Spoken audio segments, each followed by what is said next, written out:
Hey, it's NPR's Book of the Day. I'm Andrew Limbong.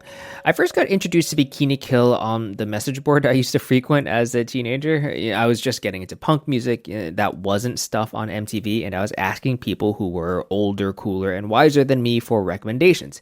And listen, at the time, did I understand the ins and outs of the feminist politics of the riot grrrl movement?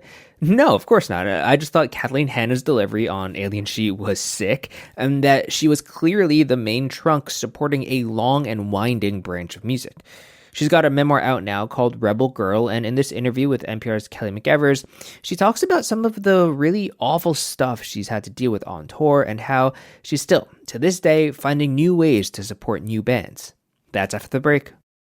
This message comes from NPR sponsor FX, presenting Clipped, the scandalous story of the 2014 Clippers owner's racist remarks captured on tape and heard around the world. The series charts the tape's impact on a dysfunctional basketball organization striving to win against their reputation as the most cursed team in the league. Starring Lawrence Fishburne, Jackie Weaver, Cleopatra Coleman, and Ed O'Neill. FX's Clipped, now streaming only on Hulu.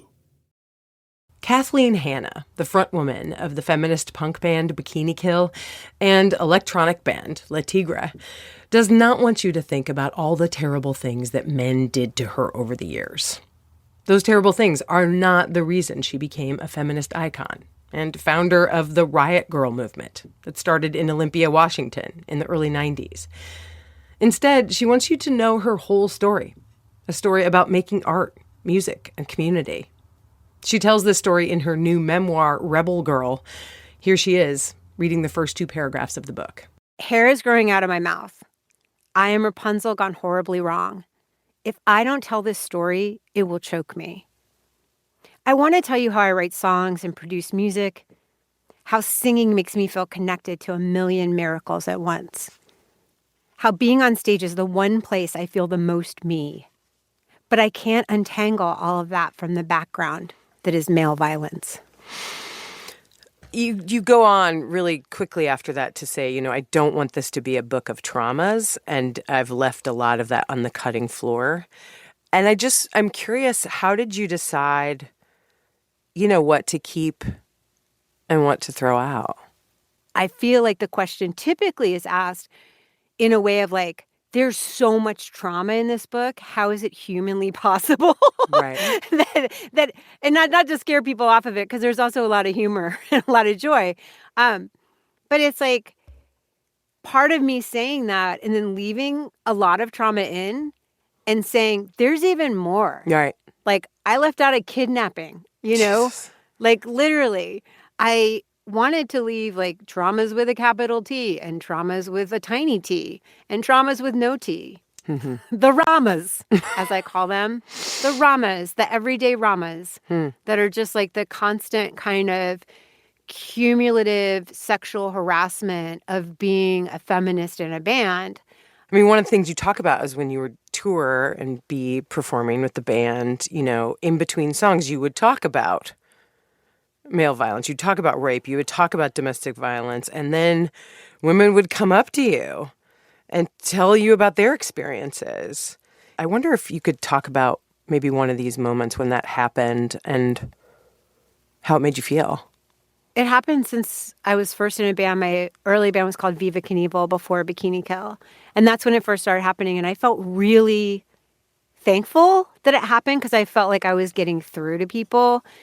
But one of the most recent times it happened to me that was really amazing, and I'm going to change the story a little bit because I don't want to, tell anything too personal about somebody. But a young woman came up to me with her family.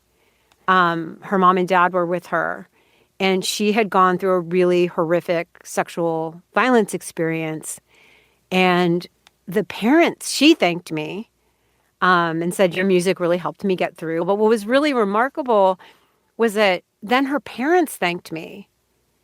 And I got to see that this family was completely supporting her and that they'd been there since this assault had happened, taking care of her and trying to find ways to get her help, getting her therapy. And the mom hugged me and said in my ear, I'm I'm here for her and I've been here for her as much as I can be, but there's this one space I couldn't fill. Thank you for filling that space. Whoa. And I mean, how can you feel more successful as an artist than when you see that happen? You know, a lot of this grew into like collective spaces where people could gather and talk about this and feel safe. And I want to try to ask you about like the connection between those collective spaces where you'd spend time with women, hearing about their experiences, and your art, right? Like the sort of back and forth between what you were creating and what you were hearing from these women. In the very beginning, so I was a volunteer at a rape relief domestic violence place called Safe Place in Olympia, Washington. And I was doing crisis phones, and I was also doing intakes and overnights with domestic violence survivors. And I was 19, and it was a lot to handle. And I didn't know where to put this, where to put my anger, where to put my sadness. And so I started writing lyrics to work my way out of a hole I felt like I'd fallen into. And the way I found that I could keep doing the work was by writing, disguising things so that I wouldn't one-to-one write about a woman's experience without her permission, but I would write overall about these issues and getting it out of my body and physically performing it especially was what completely kept me alive.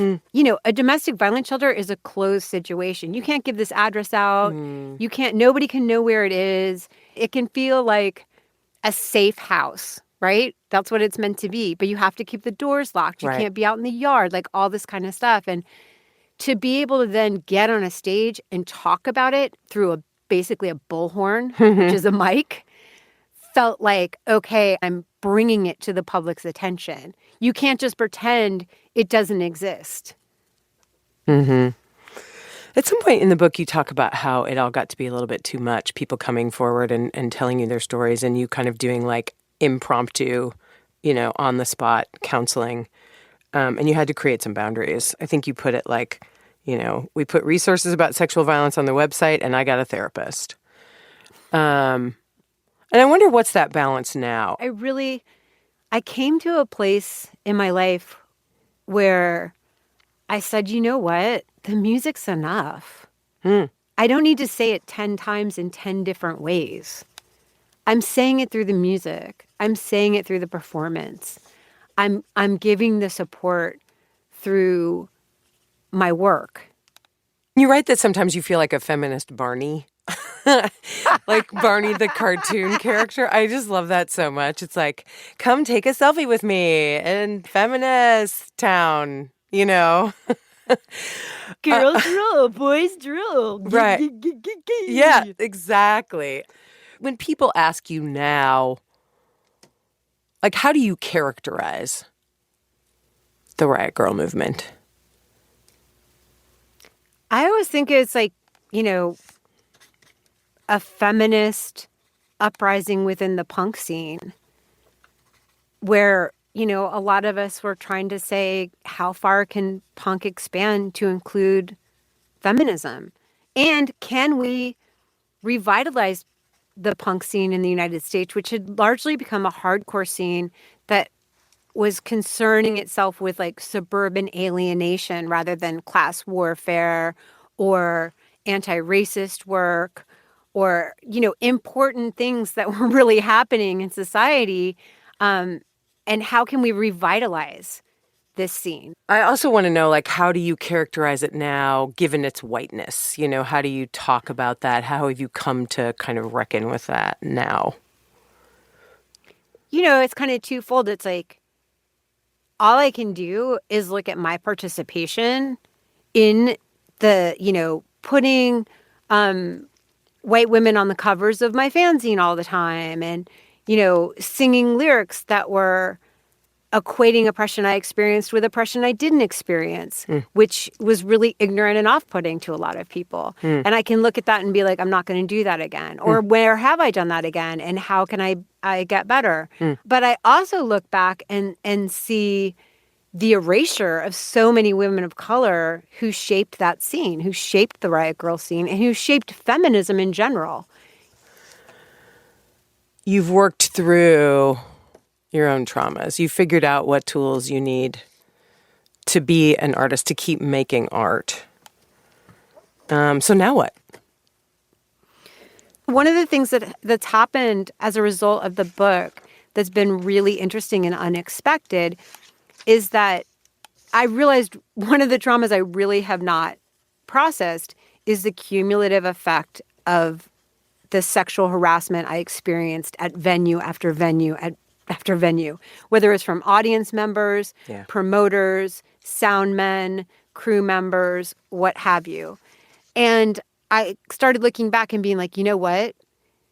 The bands who are not straight, white, cisgendered men are the ones who are going to need a tour manager and a sound person even more than anyone else, because these are the people who will help you not have to deal with constant harassment and abuse.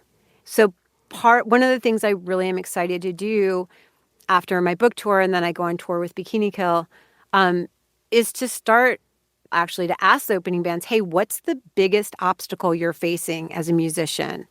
Because I'm very scared that in the current political climate, and especially when you have abuse survivors who are in bands who are being constantly triggered by things, I don't want them to quit.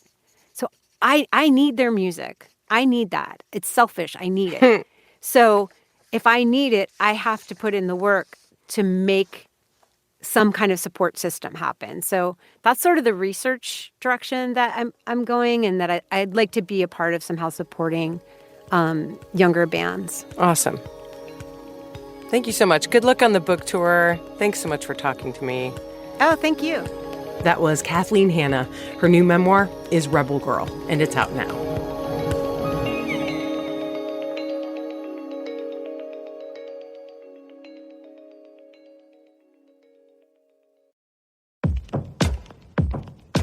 What does it mean to be Black in America?